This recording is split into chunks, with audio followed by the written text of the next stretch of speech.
नमस्कार विश्व के समस्त सनातनी भाइयों बहनों। आज मैं एक बड़ी महत्वपूर्ण बात बताने जा रहा हूँ। आज दुनिया के अंदर जो समस्त समस्याएं पैदा हो रही है उसका कारण है हमारे विचार। भगवान ने जब पूरी सृष्टि का निर्माण किया था तो सबसे श्रेष्ठ किसी प्राणी का अगर निर्माण किया है तो वो है मानव। पर अत्यंत दुख के साथ मुझे ये बात कहने में आ रही है कि जब हम देखते हैं इस मानव को जिसे सर्वश्रेष्ठ बनाया था, आज देखा जाता है तो मुझे ऐसा लगता है कि सबसे निम्न स्तर पर है। और वो ऐसा मैं इसलिए कह रहा हूँ आज मानव का दुश्मन बना हुआ है। वो अपने विचारों पर अडिग है। एक विचार के मानने वाले कहते हैं कि नहीं, हमारा विचार ही दुनिया का सबसे सर्वश्रेष्ठ विचार है। दूसरा विचार वाला कहता है कि हमारे विचार ही दुनिया का सबसे श्रेष्ठ विचार है। और इन विचारों की लड़ाई में वो अपनी मनुष्यता को ही खो बैठे हैं। आज वो परमपिता परमेश्वर अत्यंत दुखी हो रहा होगा कि मैंने समस्त प्राणियों में सबसे श्रेष्ठ अगर किसी प्राणी को बनाया था तो वो मानव था। और वो श्रेष्ठ इसलिए था क्योंकि उसके पास विवेक है।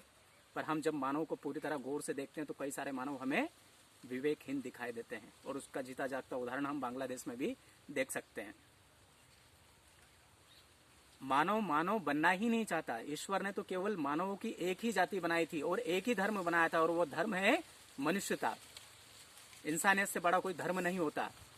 पर मानव का दुश्मन बन बैठा है। उसे समझना पड़ेगा। उसे इन पशु पक्षियों से ही ज्ञान लेना पड़ेगा, जिन्हें हम कहते हैं कि तो अबोध है, अज्ञानी है। उदाहरण भी हम देते हैं किसी को अज्ञानता का, तो वो देते हैं कि उल्लू है, गधा है, फलाना है, ढिमका है। पर अगर गौर से देखा जाए तो हमसे अधिक ज्ञानी तो वो हैं।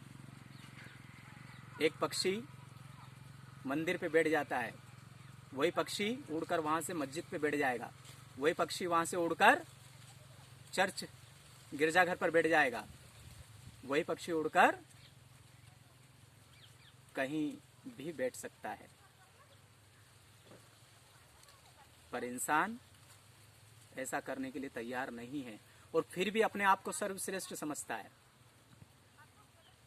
हम जब गौर से देखते हैं तो आप पशुओं को भी जब गौर से देखेंगे तो आप देखेंगे कि गाय या भैंस जो भी हैं, जो शाकाहारी पशु हैं, वो मात्र केवल शाकाहार का ही भक्षण करते हैं।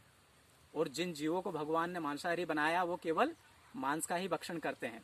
तो खान पीन में भी अगर देखा जाए तो मानव को अगर हम देखते हैं तो मानव यहाँ भी इन पशुओं और जानवरों से कहीं पीछे दिखाई देता है। कभी किसी शेर को आपने घास खाते हुए देखा है? यदि उसे आप घास खिलाओगे तो वो मर जाएगा। कभी आपने किसी गाय को मांस खाते हुए देखा? यदि आप इन जानवरों को मांस खिलाएंगे तो ये मर जाएंगे। पर इंसान को भगवान ने शाकाहारी बनाया, उसके बावजूद भी ये तमाम चीजें करता है। और सबसे दुखद बात है कि चलो ठीक है, खान पीन में इसकी जो इच्छा वो खाए, कोई दिक्कत नहीं। पर जब समान दिखने वाले, समान विवेक वाले, हर प्रकार में जिनमें समानता है, उसे ही हम असमान समझने लगते हैं। बताओ, हमारी मूर्खता की हद हो गई है। भगवान ने इंसान को जब बनाया था तो उन्होंने सोचा था कि ये पूरी सृष्टि का संरक्षक रहेगा, पूरी सृष्टि का संरक्षण करेगा। पर आज वो अपने मानवीय मूल्यों का ही संरक्षण नहीं कर पा रहा है।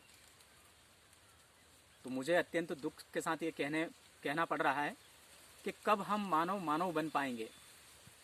क्यों हम दानव बने हुए हैं? क्यों हम मनुष्यता का विनाश करने पे तुले हुए हैं? यदि हम केवल मानव ही बन जाएं तो समस्त धर्मों का पालन हो जाएगा। और धर्म भी उसे कहा जाता है जो सबको समान दृष्टि से देखे। धारितेति धर्मा, जिसे धारण किया जा सके वो धर्म है। पर ऐसी धारणा जो समस्त सृष्टि का कल्याण सोचती हो। तो हमें मानव बनना जरूरी है, हमें इंसानियत को बरकरार रखना जरूरी है। जय जय श्री राम। राधे राधे। ओम नमः शिवाय।